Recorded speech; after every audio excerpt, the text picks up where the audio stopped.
সুপ্রিয় শিক্ষার্থীবৃন্দ, এবারের ভিডিওটিতে আমরা দেখব একটি নির্দিষ্ট রেখাংশের মধ্যবিন্দু নির্ণয় করা, একটি রেখাংশকে সমান দুই ভাগে ভাগ করা, একটি রেখাংশের লম্ব সমদ্বিখণ্ডক অঙ্কন।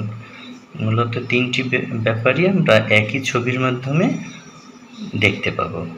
তো চলো যাই। আমরা মনে করি একটি রেখাংশ এবি। তো আমরা যেটা করব, এই এবি রেখাংশটিকে সমান দুই ভাগে ভাগ করব। এবি রেখাংশটির মধ্যবিন্দু নির্ণয় করব এবং এবি রেখাংশটির উপর এর লম্ব সমদ্বিখণ্ডক রেখা অঙ্কন করব। তিনটি প্রক্রিয়াই মূলত একই।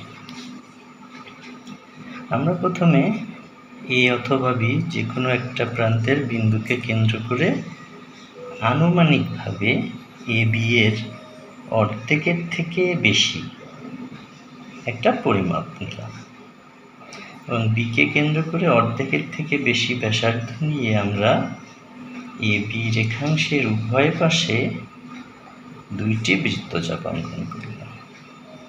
এবার এই ব্যাসার্ধটিকে পরিবর্তন না করে এ বিন্দুকে কেন্দ্র করে পূর্বের বৃত্তচাপ দুইটির উপরে আরও দুইটি বৃত্তচাপ অঙ্কন করলাম।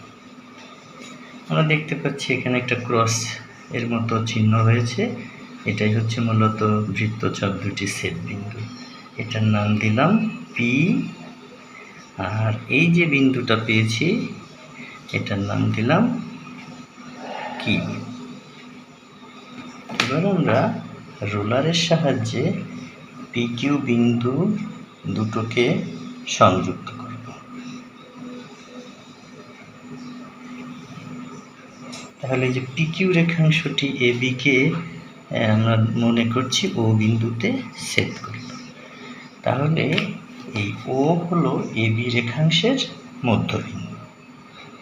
যেহেতু ও এ বি এর মধ্যবিন্দু, তাই ও এ বিকে সমান দুই ভাগে ভাগ করলো, অর্থাৎ এও সমান বিও দুটি অংশে ভাগ করলো।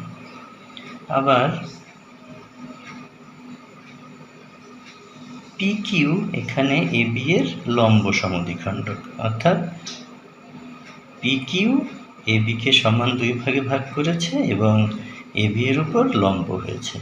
এভাবেই আমরা একটি রেখাংশকে সমান দুই ভাগে ভাগ করতে পারি, একটি রেখাংশের মধ্যবিন্দু নির্ণয় করতে পারি এবং একটি রেখাংশের লম্ব সমদ্বিখণ্ডক রেখা আঁকতে পারি। সবাইকে ধন্যবাদ।